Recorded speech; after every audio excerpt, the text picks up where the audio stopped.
For those of you who may not be ready for 8K, the EOS R5 will also be able to capture 4K at up to 120p, and also 422 10-bit with Canon log, and also with the full width of the sensor. And again, all 4K modes will support dual pixel CMOS AF, and yes, even the 4K 120p. Well, Canon did it, but the Sony A7S III is still nowhere to be seen.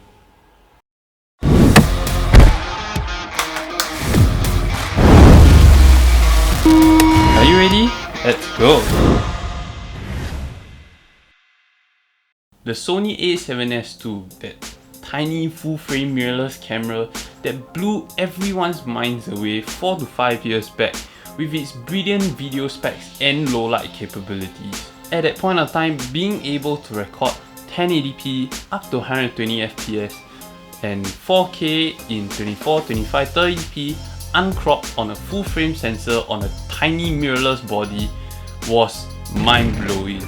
But with Sony's trend of releasing new camera models every 2 years to replace their predecessors like the A7R, R2 and R3, the A7, A7 II, A7 III and the A7S and the A7S II, 2 years have passed since the release of the A7S II, and people were hoping for the update to this revolutionary, mind-blowing camera that is the A7S III.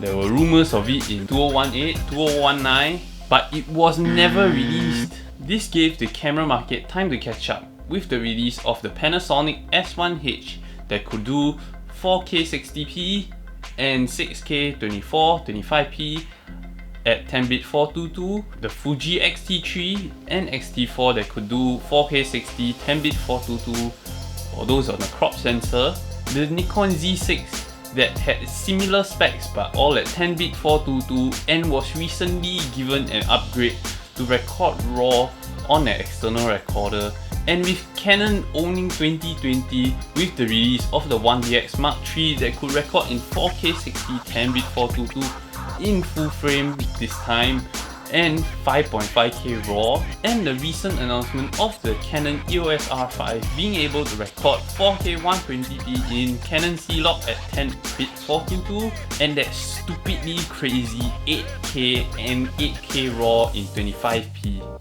And Sony has constantly kept their word from 2018 till now that they would exceed customer expectations with the release of the A7S III, which maybe 1 or 2 years back was pretty easy to do by just dumping 4K 120p 10-bit 422 in it, but now everyone has caught up to Sony and Canon, who used to crop in and everything being 1080p or 4K and didn't even provide in-body image stabilization or IBIS in their cameras, has now dropped the EOS R5 with 8K RAW, 4K 120p and IBIS. And the best part is it can now record full frame without any crop and with autofocus.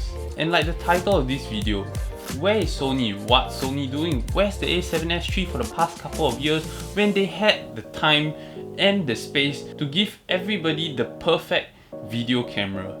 And with the recent Canon announcement on the EOS R5 specs, I honestly doubt Sony could keep their word on the A7S III being able to exceed customer expectations, as the Canon EOS R5 looks to be what you can call the best hybrid full-frame mirrorless camera that will be available to the market when it's released.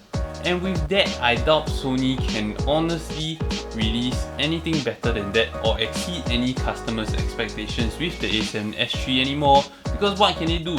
10K? But being a videographer who does wedding videography, event photography and all that, paying the premium price of the EOS R5 when I don't even need 8K RAW or 8K to begin with wouldn't make much sense. So I would say honestly, what I expect and what most people expected from the Sony A7S III was just to give us 4K 60p full frame 10-bit 422. But now with Canon upping the competition of the market and with Sony claiming that 4K 60 in 10-bit 422 is easy and they want to do more things to exceed customer expectations, Here's what I think Sony can do to not only keep the A7S III affordable, yet provide features that people really actually need. Do not ramble on too much on what I think Sony is doing, what they are doing, and why they shouldn't play catch up with Canon. I'll be releasing another video soon on my thoughts about the topic, so let's get back to the A7S III. So here's what I expect from the Sony A7S III, being the video-centric A7 from Sony. What we know from the constantly rumored specs on the A7S III is, okay, here goes, it's a mouthful to say, the 15.3 full-frame backside illuminated quad-Bayer sensor. In short, this quad-Bayer sensor thing, we hope, is going to provide more color information, probably more HDR modes, and a more crispier image when recording. But for a more detailed explanation, do check out these videos I put down here. Recording at 4K 120p with no specific detail on what the codec is going to be. Also recording at 6K 60p, which, to be fair, I don't need 6K, but it'll be a good move to have.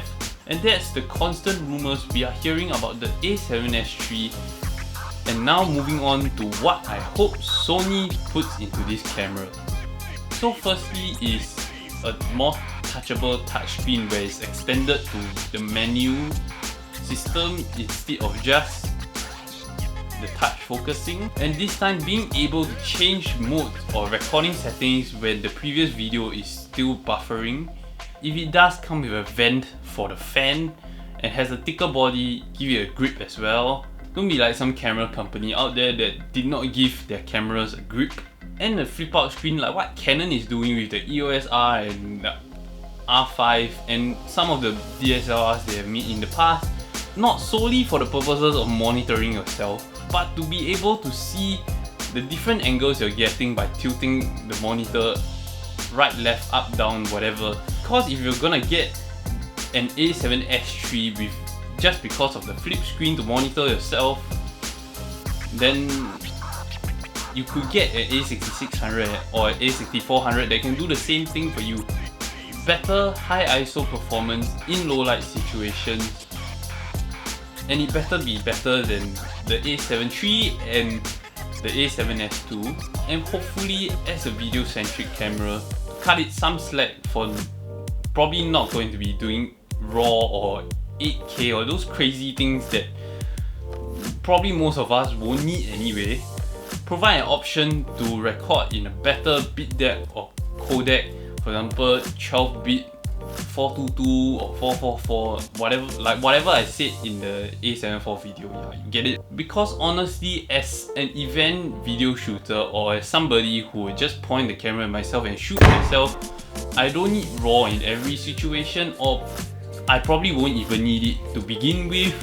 I wouldn't pay so much for so much capabilities that I probably won't need in the first place.